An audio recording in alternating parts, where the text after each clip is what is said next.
up, guys? This is Casey is Raw again, and today we're talking wrestling. So, this is review 2 on Dark Side of the Ring, Season 4, Episode 2. This one is about Magnum T.A, Terry Allen.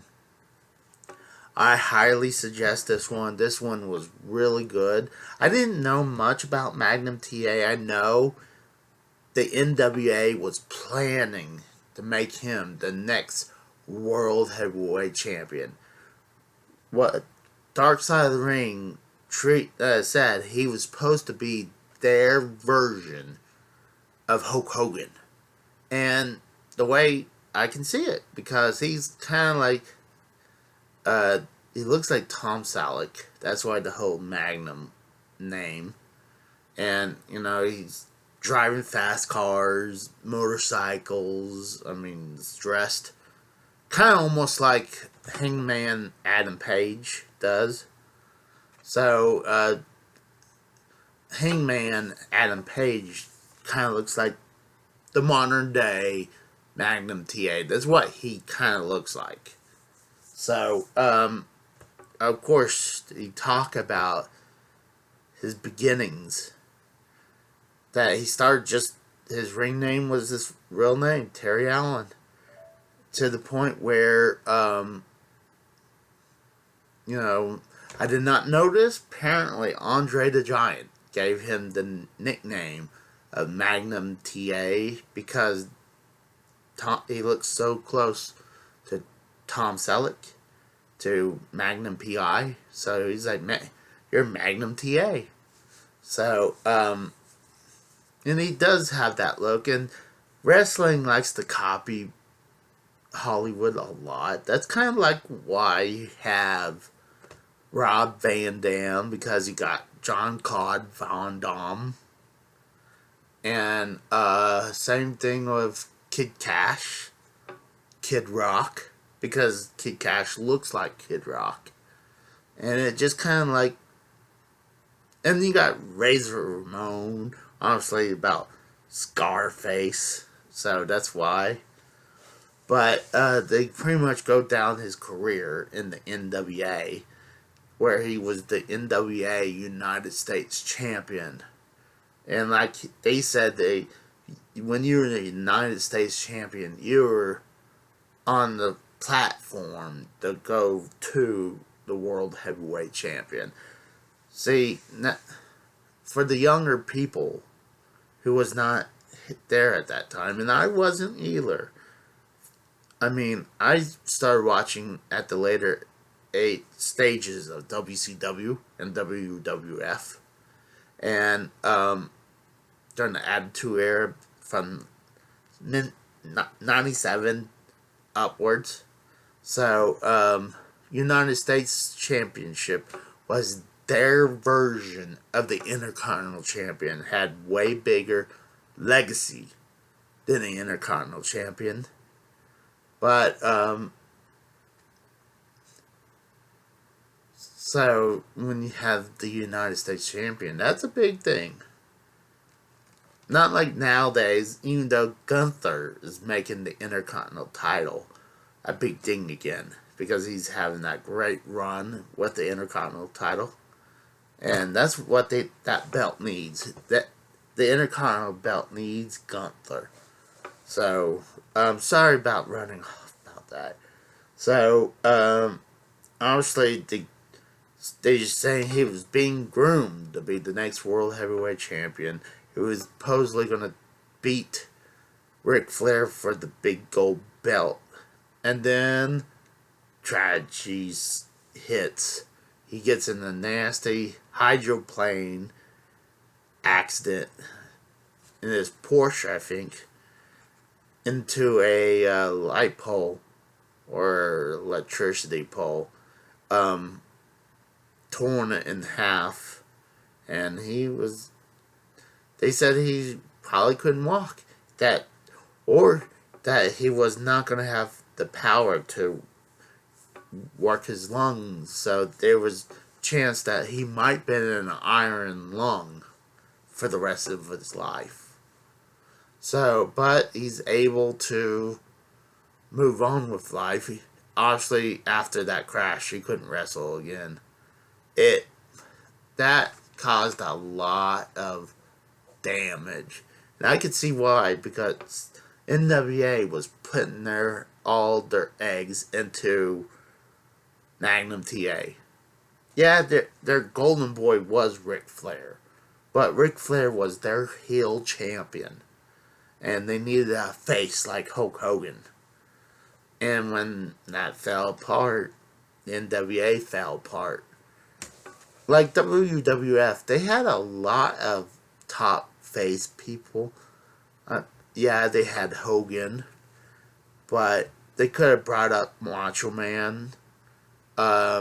Jimmy Snuka was red hot. That damn murderer. Um, and there's a few other people. Shit, Roddy Piper could have won the belt eventually. But, sadly enough, when he got out of the hospital, they said he only was with his wife 1 month later before they got a divorce, because apparently he was sleeping around. And shouldn't be shocker when in that environment of being a wrestler and you're traveling everywhere and you're not being with your significant other day in, day out, and you're not being there with them, and women throwing themselves on you, you can only say no for so long before temptation caves in or gives in. And I mean, all the wrestlers done that. Even Hogan did that. I mean, yeah, maybe Hogan had Linda there every once in a while, and Macho Man had Miss Elizabeth, but eventually you just give in to temptation if you're a wrestler. So, and like you saw on Dark Side of the Ring with Ultimate Warrior, Warrior had a black book with this is by his ex-wife, said he had a black book with women's names and phone numbers, like in different cities that he would call around. Yeah, I would divorce that person if I found out my partner in life was doing that. Even though financially and emotionally you'd be wrecked, I would say I can't trust you no more. So it doesn't shock me finding Magnum T.A. was fooling around, and he's doing the circuit work, going around signing autographs, pictures, and stuff like that. And he's not, by this video, that he's not seen being bitter, even though he knew he was going to be hit the big time. But he's not one of those bitter wrestlers who talk shit about the wrestling business and the underbelly. Wow, this guy could have hands down doing that. But the NWA, a lot of the wrestlers, when he was in the hospital, would donate a piece of their paycheck and match by the promoter to, so Magnum will have a paycheck. And that's awesome that some people would do that.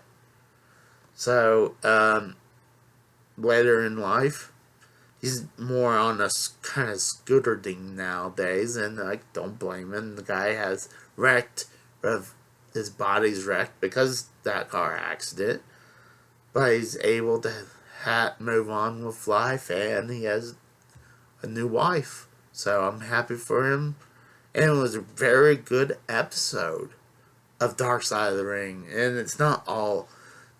I don't think every single one of these Dark Side of the Ring is the dark underbelly of wrestling.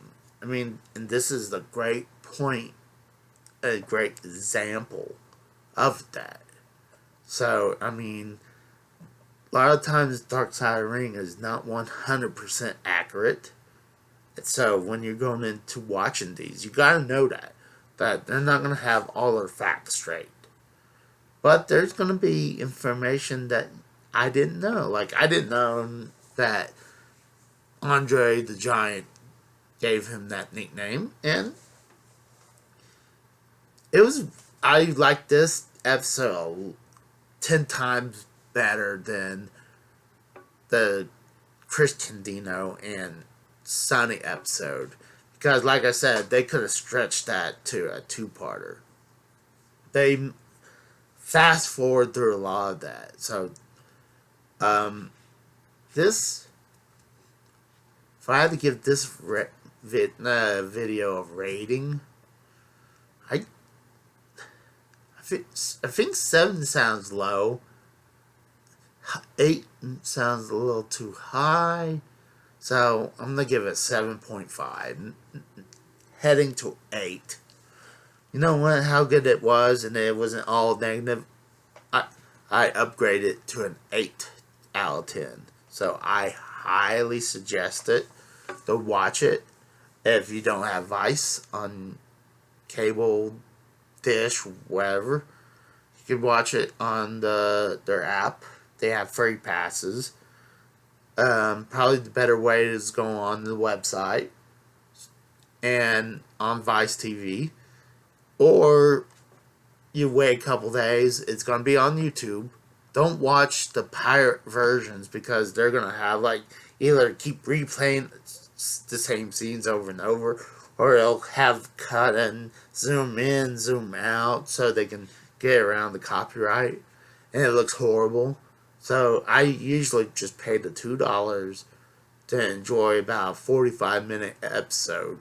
So to me, that's worth the $2 watching that. Or you can pay $1 more and get HD. So I highly suggest you guys watch this, and can't wait. I'm glad Dark Side of the Ring is back. So I'll talk to you guys later. See you.